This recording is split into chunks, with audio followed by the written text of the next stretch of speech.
आज के वीडियो में हम यूपीएससी के सेकंड पेपर भारतीय समाजशास्त्र के अंतर्गत डॉक्टर जी.एस. घुरिये की जाति प्रथा की उत्पत्ति के संबंध में क्या विचार है उस पर अध्ययन करेंगे।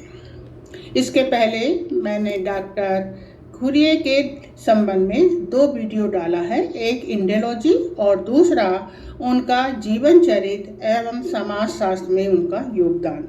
इनको आपको पढ़ना पड़ेगा, तभी आप विषय को पूरी तरह से समझ सकेंगे। साथ ही आज का जो वीडियो है उसे भी आपको अंत तक समझना होगा, तभी विषय आपको पूरी तरह से समझ में आ जाएगा। अब हम स्टार्ट करते हैं। तो जाति प्रथा क्या है?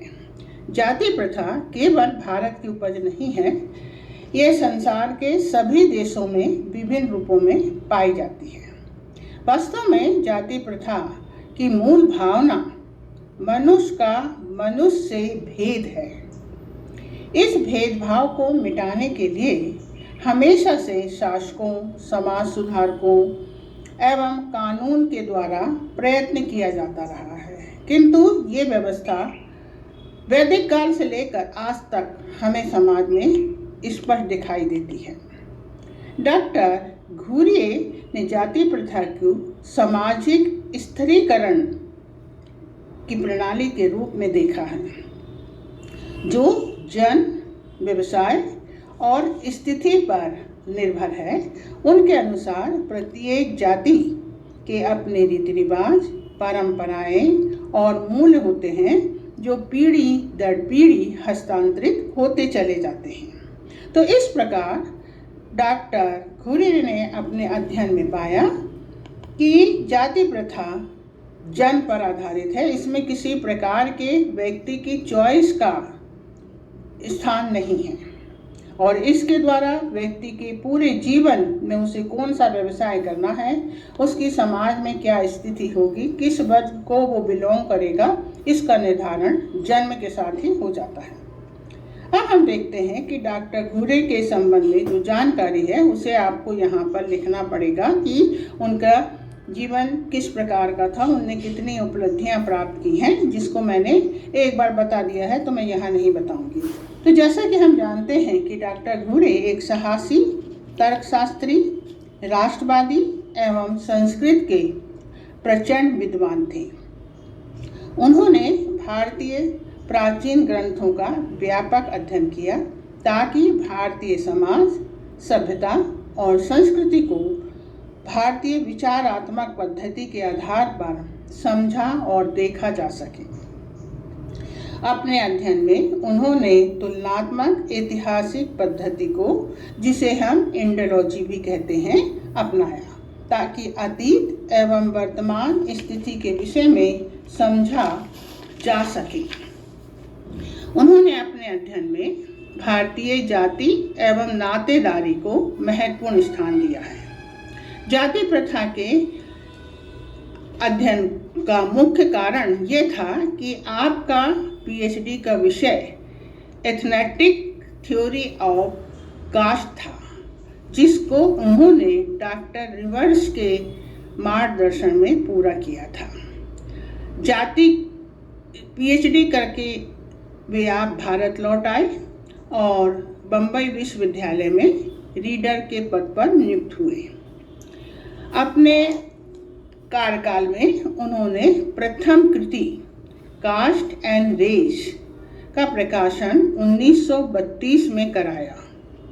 इस पुस्तक के कई संस्मरण बाद में प्रकाशित होते रहे, किंतु यह पुस्तक जाति प्रथा के संबंध में आज भी भारत में एक प्रमाणित पुस्तक मानी जाती है।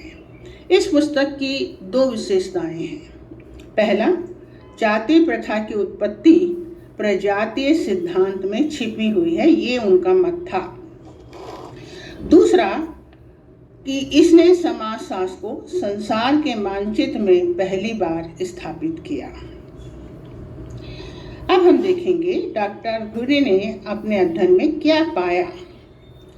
तो डॉक्टर घुरिये जाति प्रथा को भारतीय समाज और संस्कृति का अद्वितीय भाग मानते हैं, जिसने भारतीय सामाजिक संगठन को दृढ़ता प्रदान किया है। जाति प्रथा की उत्पत्ति को यदि हमें समझना है तो हमें अतीत और से अपने को दूर हम नहीं रख सकते हैं। जैसा कि डॉक्टर घुरिले स्वयं लिखते हैं कि समाज स्थिर नहीं है।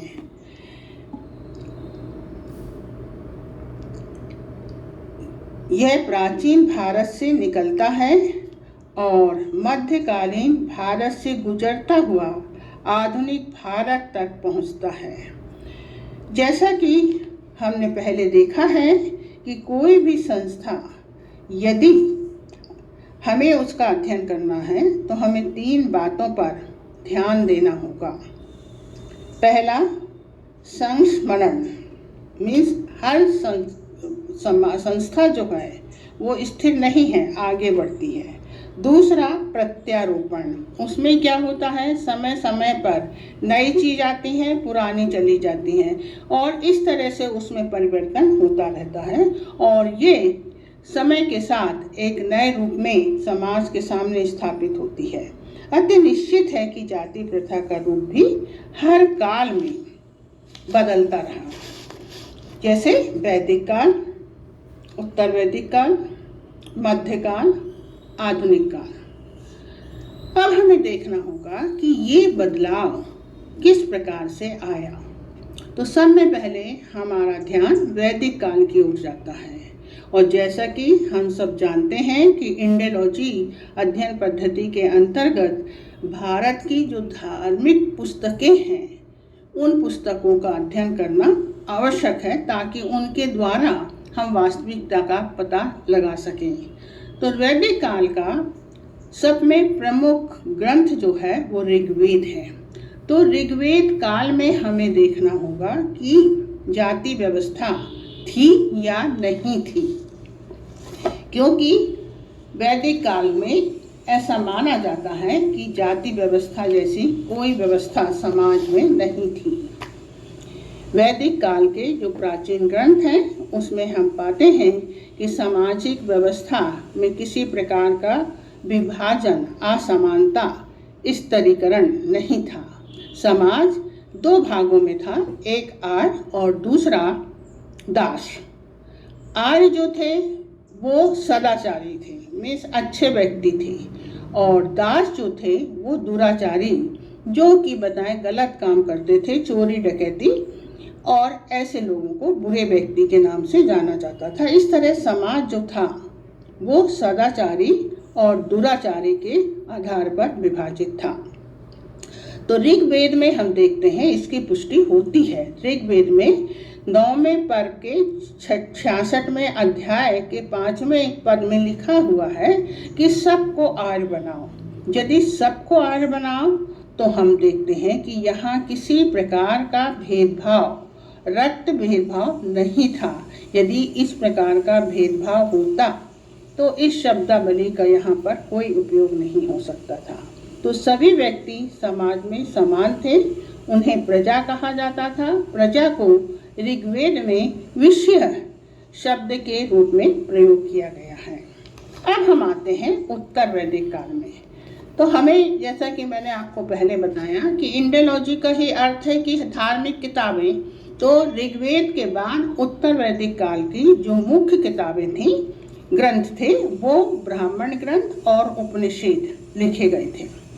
ब्राह्मण ग्रंथ जो थे वो ब्राह्मणों के द्वारा लिखे गए थे और उपनिषद जो थे वो क्षत्रियों के द्वारा लिखे गए थे। तो यहाँ एक बात हमको ध्यान देना होगा कि हमने जैसा कहा कि वैदिक काल में किसी प्रकार का समाज में विभाजन नहीं था, किंतु फिर भी वैदिक काल में एक विचार जरूर, एक विचारात्मक कल्पना का जन्म जरूर हुआ था। और वो कल्पना क्या थी कि एक समाज रूपी मानव शरीर के सिर से ब्राह्मण, बाहु से क्षत्रिय, पेट से वैश्य और पैरों से शूद्रों का जन्म हुआ है। तो ये जो ऋग्वेद काल में एक विचार था, एक विचारात्मक कल्पना थी इस कल्पना को कार्यात्मक रूप दिया गया उत्तर वैदिक काल में। अब हम देखते हैं कि अभी तक ऋग्वेद में जो समाज का विभाजन था वो आचार परक था, परंतु वैदिक काल में ये विचार जो था वो कार्यात्मक रूप में क्या होने लगा, दिखाई देने लगा। अब श्रम के आधार पर डिवीजन ऑफ लेबर, जिसका जैसा कर्म था उसका वैसा वर्ण था। परंतु इस समय जाति जन पर आधारित नहीं थी। यहाँ पर बदलाव तो चालू हो गया था, पर बदलाव पूरी तरह से नहीं था। अभी भी सभी लोग जो जिस प्रकार का कार्य करते थे उनमें आपस में रोटी बेटी का व्यवहार था, संबंधों की व्यवस्था थी। तो वैदिक काल में वर्ण व्यवस्था नहीं थी, पर विचार था। उत्तर वैदिक काल में जो 2 ग्रंथ लिखे गए, ब्राह्मण ग्रंथ और उपनिषद, उन ग्रंथों में हम देखते हैं कि धीरे धीरे बदलाव आरंभ हो गया था और ब्राह्मण और क्षत्रियों के बीच में बहुत अधिक वाद विवाद और तनाव की स्थिति उत्तर वैदिक काल में हो गई थी। वे एक दूसरे से अपने को उच्च मानने की कोशिश कर रहे थे। ब्राह्मणों ने धार्मिक रीति रिवाजों को इतना जटिल बना दिया था कि अब उनका अध्ययन करना दूसरों के लिए संभव नहीं था और इसलिए हम देखते हैं कि कुछ राजाओं ने आध्यात्मिक अध्ययन करना आरंभ कर दिया, क्योंकि ये तनाव जो था क्षत्रिय और ब्राह्मणों के बीच में चल रहा था। तो अश्वपति, कैकेयी जैसे राजाओं ने इतना धार्मिक ज्ञान अर्जन किया कि ब्राह्मण लोग खुद उनके पास विद्या ग्रहण करने के लिए आने लगे।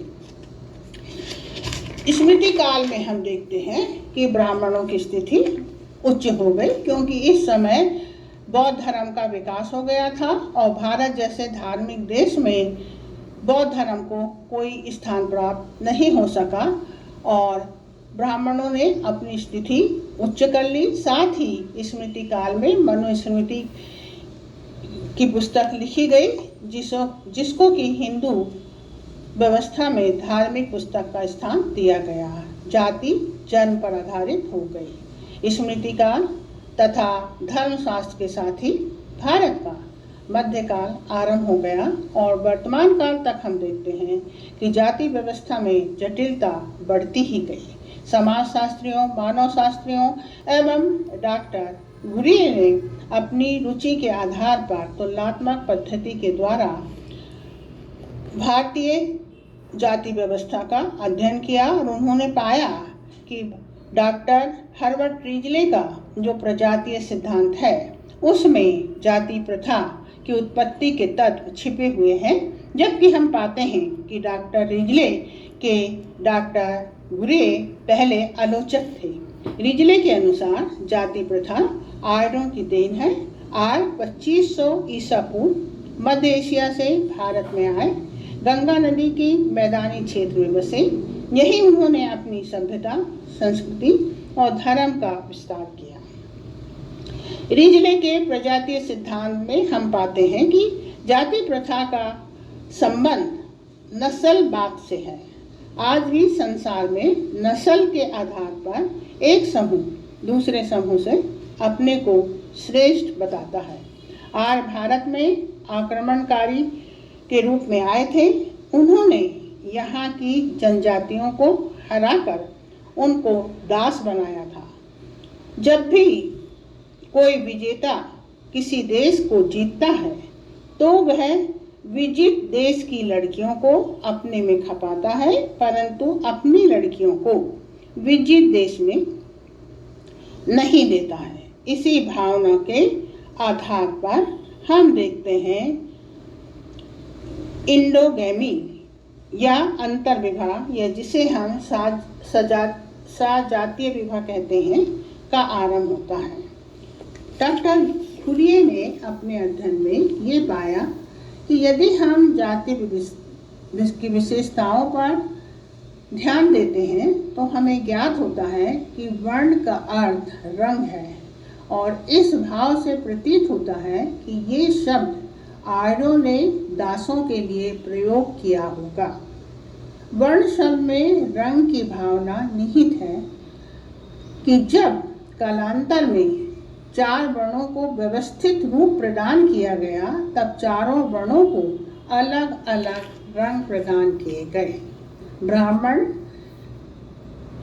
जैसा कि महाभारत के शांति पर्व में भृगु और भरद्वाज का जो संवाद आता है उसमें हम पाते हैं कि ब्राह्मण जो हैं वो सफ़ेद कलर के हैं, क्षत्रिय लाल, वैश्य पीत और शूद्र जो हैं वो काले रंग के हैं। इसी अब हम जब पाते हैं कि दूसरी तरफ हम देखते हैं कि जाति प्रथा में सजातीय विवाह का पालन वर्तमान काल तक हमें दिखाई देता है।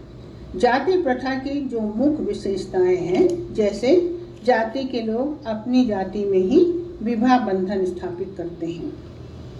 दूसरा, जाति के लोग अपनी जाति में ही आपस का बना हुआ भोजन और सहवास करते हैं। जाति व्यवस्था में छुआछूत पाया जाता है।